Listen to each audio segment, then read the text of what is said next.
সবুজে ঘেরা এক শান্ত গ্রাম। গ্রামের শেষ প্রান্তে থাকত একজন কৃষক, আব্দুল রহমান।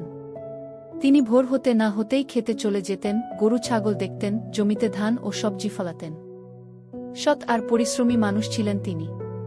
একদিন ভোরবেলা রহমান যখন জমিতে যাচ্ছিলেন, তখন হঠাৎই একটি ছোট্ট আওয়াজ শুনতে পেলেন। ডালপালা নড়ছে, যেন কেউ আটকে গেছে। কাছে গিয়ে দেখলেন, একেবারে নরম তুলোর মতো দেখতে একটি ছোট্ট কাঠবিড়ালি জালের ফাঁদে আটকে কাঁপছে।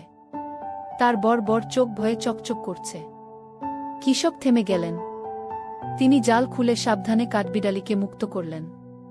ছোট্ট কাঠবিড়ালি কেঁপে কেঁপে কৃষকের হাতের উপর বসে রইল, যেন বুঝতে চাইছে, এই মানুষটা আমাকে বাঁচালো কেন।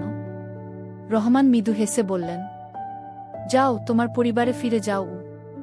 কাঠবিড়ালি খুশি হয়ে লাফিয়ে গেল গাছে, কিন্তু সেদিন থেকে সে কৃষককে ভুলল না। প্রতিদিন ভোরে কৃষক যখন খেতে কাজ করতে আসতেন, ছোট্ট কাঠবিড়ালি ছুটে আসত। কখনো তার পাশে বসে ধানের দানা কুড়িয়ে খেত, আবার কখনো কৃষকের ঘামে ভেজা কাঁধে উঠে দুষ্টুমি করত। ধীরে ধীরে তাদের মধ্যে গড়ে উঠল এক অদ্ভুত বন্ধুত্ব।